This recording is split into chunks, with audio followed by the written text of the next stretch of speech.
महाविनाशक हलाहल लिया कंठ में धार, जीवों के रक्षक सदा शिव संकल्प विचार। हर हर महादेव। प्रणाम भक्तजनों, आप सबका स्वागत है मेरे YouTube चैनल ज्योति धर्म गंगा में।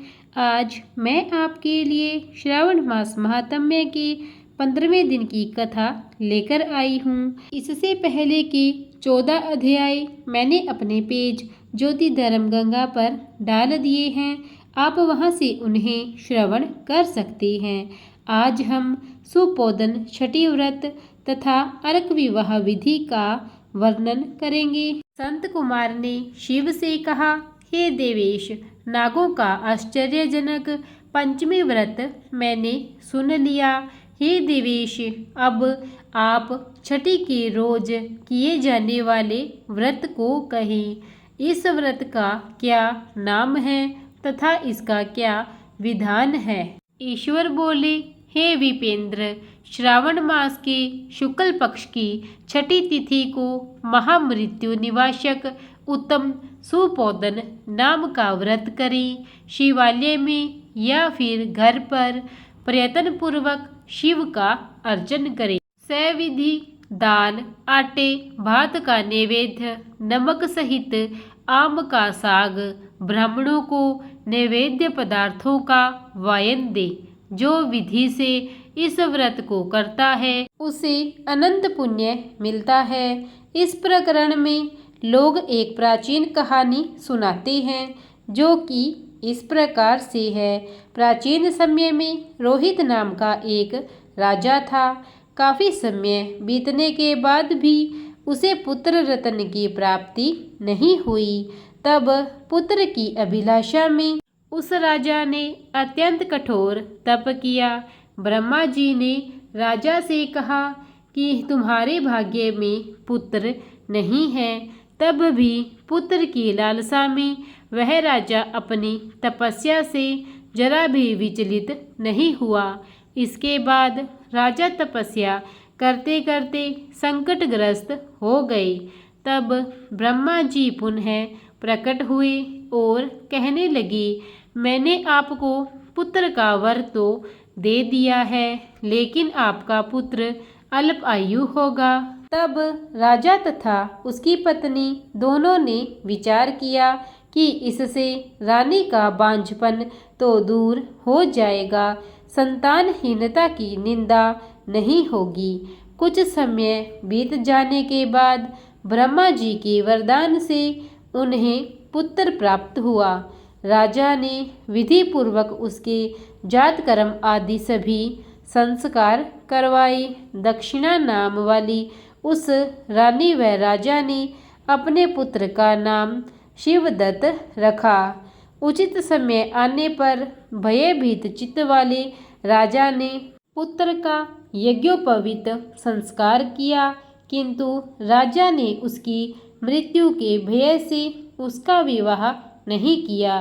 तदनंतर 16वें साल में उनका पुत्र शिवदत्त मृत्यु को प्राप्त हो गया। तब ब्रह्मचारी की मृत्यु का स्मरण करते हुए राजा को बहुत चिंता होने लगी कि जिन लोगों के कुल में कोई ब्रह्मचारी मर जाए तब उनका कुल खत्म हो जाता है और वह ब्रह्मचारी भी दुर्गति में पड़ जाता है। संत कुमार बोले, हे देवोदेव, हे जगन्नाथ, इसके दोष निवारण का उपाय है या नहीं? यदि उपाय है तो अभी बताएं, जिससे दोष की शांति हो सके। ईश्वर बोले, यदि कोई स्नातक अथवा ब्रह्मचारी मर जाए तो अर्क विधि से उसका विवाह कर देना चाहिए। इसके बाद उन दोनों ब्रह्मचारी तथा आग को परस्पर संयुक्त कर देना चाहिए। अब अर्क विवाह की विधि मैं आपसे कहता हूँ।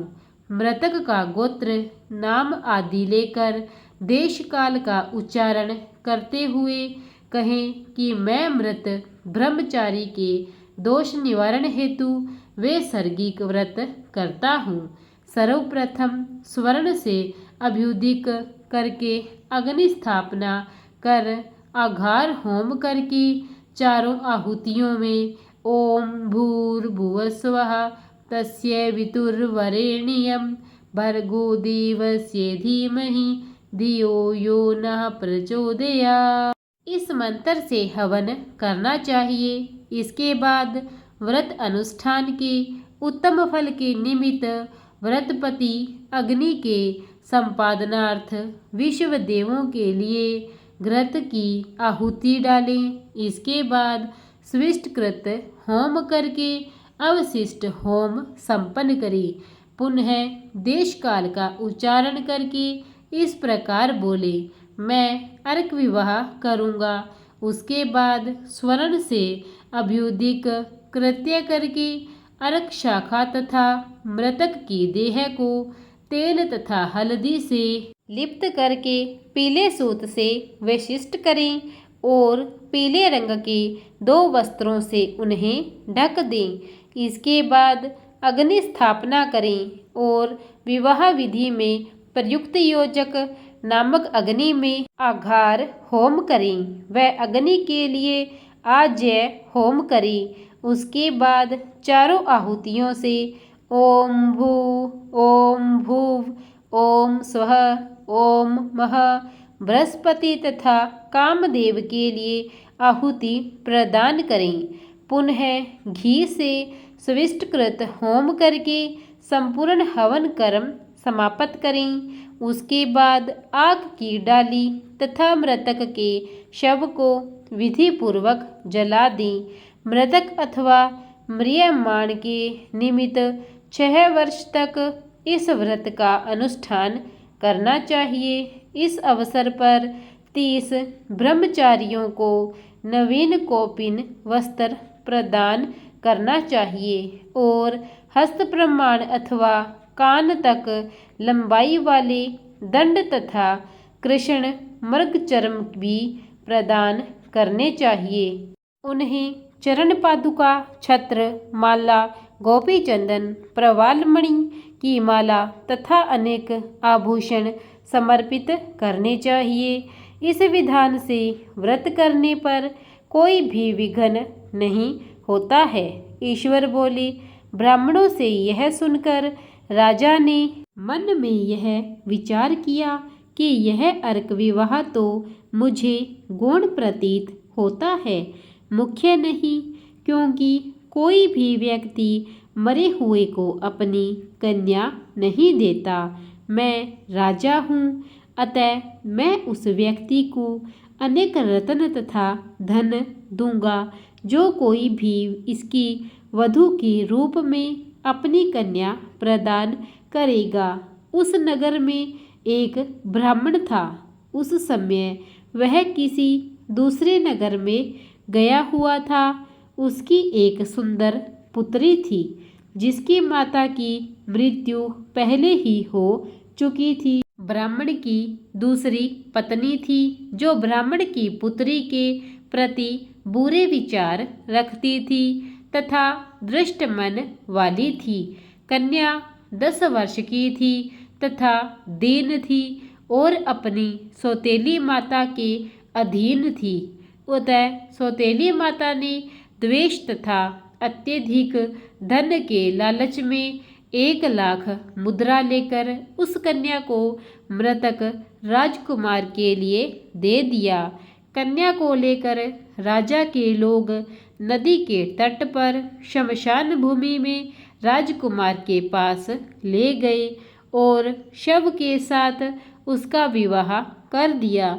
इसके बाद विधान पूर्वक शव के साथ कन्या का योग करके जब वे जलाने की तैयारी करने लगे तब उस कन्या ने पूछा, हे सज्जनों, आप लोग यह क्या कर रहे हैं? तब वे सभी दुखित मन से कहने लगे कि हम लोग तुम्हारे इस पति को जला रहे हैं। इस पर भयभीत होकर बाल स्वभाव के कारण रोती हुई उस कन्या ने कहा, आप लोग मेरे पति को क्यों जला रहे हैं? मैं जलाने नहीं दूंगी। आप लोग सभी यहाँ से चले जाइए, मैं अकेली ही यहाँ बैठी रहूँगी और जब ये उठेंगे तब मैं अपने पतिदेव के साथ चली जाऊँगी। उसका हठ देखकर दया के कारण दीनचित्त वाले कुछ भाग्यवादी वृद्धजन कहने लगे, अहो, होनहार भी क्या होता है, इसे कोई भी नहीं जान सकता। दीनों की रक्षा करने वाले तथा कृपालु भगवान न जाने क्या करेंगे। सोत की पुत्री का भाव रखने के कारण सौतेली माता ने इस कन्या को बेचा है, अतः संभव है कि भगवान इसके रक्षक हो जाए। अतः हम लोग इस कन्या को व इस शव को नहीं जला सकते, इसलिए सभी को अच्छा लगे तो हम लोगों को यहाँ से चले जाना चाहिए। परस्पर ऐसा निश्चय करके वे सब अपने नगर को चले गए। बाल स्वभाव के कारण यह सब क्या है, इसे ना जानती हुई भय से व्याकुल वह कन्या एकमात्र शिव तथा पार्वती का स्मरण करती रही। उस कन्या के स्मरण करने से सब कुछ जानने वाले तथा दया से पूर्ण हृदय वाले शिव पार्वती शीघ्र ही वहाँ आ गए। नंदी पर विराजमान उस तेज निधान शिव पार्वती को देखकर उन देवों को ना जानती हुई भी उस कन्या ने पृथ्वी पर दंड की भांति पड़कर प्रणाम किया। तब उसे आश्वासन प्राप्त हुआ कि पति से तुम्हारे मिलने का समय अब आ गया है। तब कन्या ने कहा कि मेरे पति अब जीवित नहीं होंगे। उसके बाल स्वभाव से प्रसन्न तथा दया से परिपूर्ण शिव पार्वती ने कहा कि तुम्हारी माता ने सुपोदन नामक व्रत किया था, उस व्रत का फल संकल्प करके तुम अपने पति को प्रदान करो। तुम कहो कि मेरी माता के द्वारा जो सुपोदन नामक व्रत किया गया है, उसके प्रभाव से मेरे पति जीवित हो जाए। तब कन्या ने वैसा ही किया और उसके परिणाम स्वरूप शिवदत्त जीवित उठ खड़ा हो गया। उस कन्या को व्रत का उपदेश देकर शिव तथा पार्वती अंतर्ध्यान हो गई। तब शिवदत्त ने उस कन्या से पूछा, तुम कौन हो और मैं यहाँ कैसे आ गया? तब उस कन्या ने उसे वृतांत सुनाया और रात हो गई। प्रातः होने पर नदी के तट पर दोनों गए। लोगों ने राजा को वापस आकर कहा कि हे राजन, आपका पुत्र और पुत्रवधू नदी के तट पर स्थित है। लोगों से यह बात सुनकर राजा बहुत खुश हुआ। वह हर्ष भेरी बजवाते हुए नदी के तट पर गया। सभी लोग प्रसन्न होकर राजा की प्रशंसा करने लगे। वह बोला, हे राजन, मृत्यु के घर गया हुआ आपका पुत्र पुनः लौट आया है।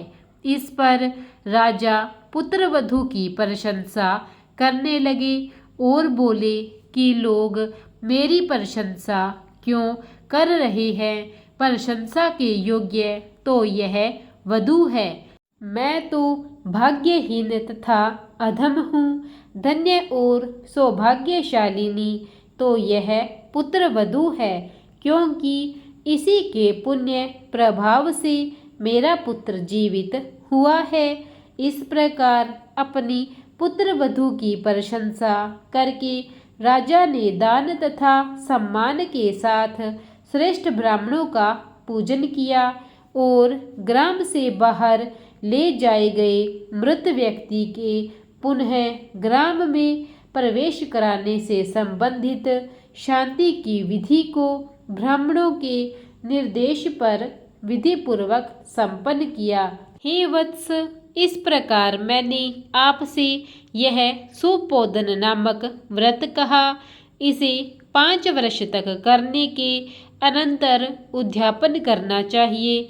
पार्वती तथा शिव की प्रतिमा का प्रतिदिन पूजन करना चाहिए और प्रातःकाल आम के पल्लवों के साथ चरु का होम करना चाहिए। साथ ही नैवेद्य तथा वायन अर्पित करना चाहिए। मनुष्य यदि व्रत की बताई गई इस विधि के अनुसार आचरण करे तो वह दीर्घजीवी पुत्र प्राप्त करके मृत्यु के बाद शिवलोक को जाता है।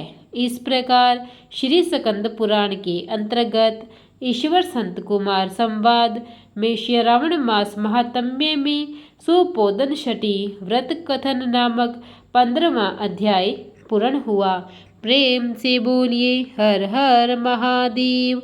प्रिय भक्तजनों, अगर आपको मेरी यह कथा और महात्म्य अच्छा लगा हो तो इसे ज़्यादा से ज़्यादा लाइक कीजिए, शेयर कीजिए और कमेंट में हर हर महादेव लिखिए।